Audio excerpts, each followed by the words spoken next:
जय जगन्नाथ समस्त को मोर नमस्कार। आज मोर भवन खेरु गोटे छोट विषय वस्तु नहीं आसी आमर जलवायु नहीं वर्तमान समग्र पृथ्वी रे जलवायु परिवर्तन विचलित करिछि। एबे जोपरि भाव ग्रीष्म लहरी देखा जाउछि समस्ते कहउछन्ति यह एलिनोर प्रभाव बोली गणमाध्यम रे यह मुख्य विषय वस्तु भाव प्रचार हेउछि।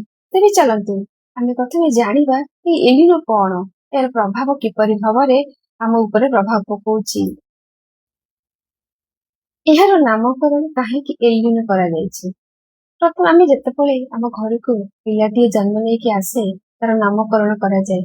सेमिति ए पृथ्वी को जेतेबेले कोनसी दैवी दुर्विपाक आसे तार मध्ये गुटे नाम दिया जाय। ए नाम दबारे सबु देश भाग नियंती। सेमिति स्पेन यार नाम देइछि एलिनो। एलिनो स्पेनिश भाषा रे एलिनोर अर्थ होछि पुआ छुआ। तेबे ए एलिनो काहेकि तार प्रभाव देखाए।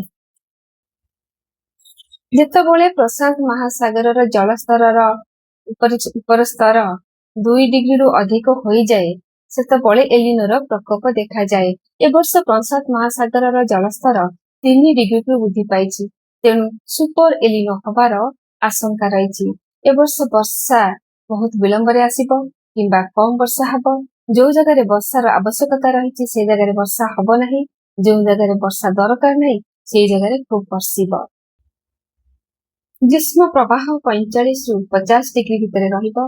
असह्य ग्रीष्म प्रवाह सहिबा संभव हेबो नाही, जहा फल रे मरुड़ी लागि रहिबो। जलर उच्च कमी जिवो, खाद्य शस्य हेबो नाही भलो, गछर पत्र पोड़ी जिवो।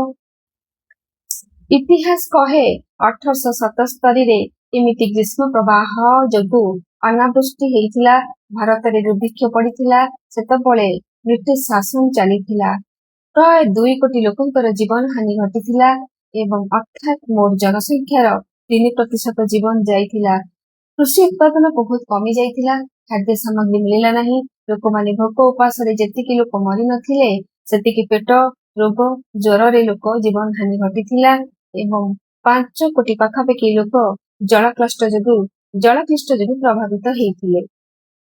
एहा खाली भारत रे नुहे, भारत बाहर सबु देश को मध्य एलिनोर प्रभाव पड़ी थाए। ऋतुचक्र इंजिन कहा जाउथिबा प्रशांत महासागर रु आरंभ होई ए एलिनो प्रति 7 वर्ष भितरे थरे भारत भ्रमण रे आसे। रेकर्ड अनुसार 1950 रु 16 थर आम देश को आसी सारिलानी एवं तार प्रभाव देखि सारिलानी। 1977 मसीहार दुर्भिक्ष को नहीं कौन चिंता करिवार कौन कारण नहीं, कारण सेतबेले गमनागमन सुविधा नथिला, खाद्य शस्य प्रचुर मात्रा रे फळु नथिला एवं सेतिपाई लोक बहुत हैरान हेइथिले एवं जीवन जाइथिला। किंतु वर्तमान समय बदलिछि, गमनागमन रे बहुत सुविधा हेइछि एवं खाद्य शस्य वर्तमान प्रचुर परिमाण रे आमे अमल करि पारुछे। हमर ग्रीन रिवोल्यूशन पद्धति रे आमे खाद्य शस्य बहुत अमल करूछे, जहा फल रे खाद्यर अभाव पड़िबनी एवं आमे से दिनर दुर्भिक्ष को मने पकाई आमे विचलित हबानी। तेणु परिशेष चिंतनार विषय यह कि आमे समस्त सचेतन रहिले एही परिस्थिति रो मुकाबिला करि परिबा। मनरे आमे एबेठारु भाबिबा आमे खाद्य अपव्यवहार करबा नाही, अଯଥା खाद्य नष्ट करबा नाही एवं यथासंभव भोजी भातरे आमे खाद्य नष्ट करबा केबे करबा नाही।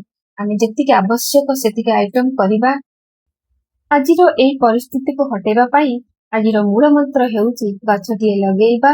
समस्त को गछटिए उपहार देबा। खाली गछ लगेई देले हबनी, तार जत्न मध्य देबा। जनसमूह मिसिकरी समस्ते एही एलिनोर प्रभाव रु किमिति रक्षा पाइबा तार मुकाबिला पाई चिंता करिबा। धन्यवाद।